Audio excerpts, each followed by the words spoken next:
Welcome to Snacks Weekly on Data Science. This podcast is all about making data science and machine learning knowledge accessible and less intimidating. Today, we are going to talk about adaptive experimentation. This topic is based on a tech blog with the title Bandits for Marketing Optimization, written by the economics team at Instacart. You can find the blog link in this episode's description. Throughout this episode, we will dissect this topic from both business and data science angles. Now, let's dive in. On the business side, let's take a look at the problem to be solved. What is Instacart and what is paid marketing? Instacart is a leading online grocery platform in the United States. It connects customers with personal shoppers who deliver groceries from local stores. It gains immense popularity for its convenience and speed, especially during the pandemic time, when almost everyone needs to stay at home and rely on its service. Now let's talk about the paid marketing. Paid marketing involves spending money to promote products or services throughout platforms like Google Ads, Facebook, or Instagram. For a business like Instacart, especially in the post-pandemic era with a growing number of competitors, this is a crucial tool to attract new customers and retain existing ones. These campaigns aim to drive users to the platform, boost transactions, and ultimately increase their revenue. So, paid marketing is important, but how do we determine whether it's successful or not? Good question. That's a key question to be answered. Since paid marketing involves spending money, success hinges on their efficiencies. It's not just about spending more money to pay the marketings, but about maximizing the return on each dollar spent. Companies like Instacart focus on optimizing an objective function that ties to the return generated from a marketing campaign to its cost. Achieving the best balance between costs and outcomes is essential of the successful paid marketing. Now that we've understood the business problem to solve, let's dive into the technical side to see what is the team's solution. The core challenge lies in understanding what is called the performance curve. Imagine a graph where the x-axis represents a marketing decision or action, like setting a specific target cost per acquisition level, and the y-axis shows the corresponding objective value, such as the total revenue brought in, or the total conversions brought in, or the profit of those sales. If this curve were fully known, then it would act as a roadmap, guiding the marketers to make the best possible decisions. Unfortunately, in real life, this curve is difficult to find. There is always limited and noisy data, making it hard to estimate this curve accurately. To tackle this, the team developed an adaptive experimentation framework.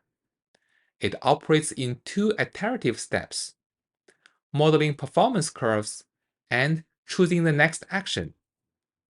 Let's break these two steps down. Step 1 is about modeling the performance curves. At regular intervals, the system updates its estimates of the performance curves for all active marketing campaigns. These updates are based on the latest data, ensuring the system adapts to new trends or customer behaviors. Here is the critical part. To ensure these updates are causally sound, the system applies a technique called inverse propensity weighted regression. Let's simplify this concept with an example. Imagine Instacart is testing two cost per acquisition levels for one ad campaign: a $20 cost per acquisition level and $30. Naturally, the system may favor showing the $20 cost per acquisition option more often because it seems more cost efficient. But the result of this behavior skews the actual result. You are observing more $20 cost per acquisition campaigns performance than the $30 cost per acquisition performance. So the inverse propensity weighted regression corrects this bias by reweighting the data. It assigns more weight to the less frequent sampled $30 cost per acquisition observations, and this ensures the model evaluates both options fairly. In this way, the system gets an accurate understanding of how each cost per acquisition levels performs, and even if one were favored initially. Step 2 is to choose the next action based on the previously modeled performance curve.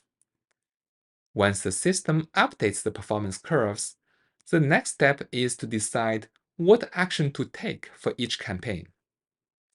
Here, the goal is to balance exploration and exploitation, where the exploration meaning testing new actions to gather more data, and exploitation meaning choose the best known option to maximize the result's performance.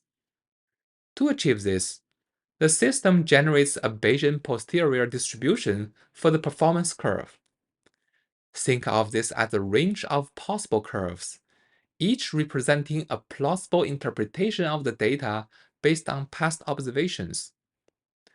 Instead of committing to a single best curve, this system uses this distribution to account for uncertainty and inform its decisions. That's where a Thompson sampling comes in. Let's break down the technology with one example. Imagine a system is deciding whether to raise or lower a campaign's cost per acquisition level. If the current data suggests that raising the cost per acquisition might lead to better results, but there is still uncertainty, Thompson sampling essentially rolls the dice based on the probabilities from the posterior distribution. If raising the CPA has a higher chance of success, it will be chosen more often. But there is still a chance to test the lower cost per acquisition occasionally to gather more insights. This strategic randomization ensures the system balances learning new insights, which is to explore, with the optimizing results, which is to exploit. Over time, as more data is collected, the system becomes increasingly confident and shifts toward most effective actions. Now we discussed both the business problem and the technical solution. Let's wrap it up. In this episode, we introduced the importance of paid marketing for companies like Instacart. We explored how Instacart's team uses an adaptive experimentation framework to maximize marketing efficiency. By combining techniques like inverse propensity weighted regression, Bayesian modeling, and Thompson sampling, this framework continuously balances exploration and exploitation, delivering real-world business impact. It is a great example of how advanced data science can improve marketing strategies. If you like the content of this episode, please subscribe to the channel. Give me a 5-star review and leave a comment. Your feedback is very appreciated, and I'll see you next week.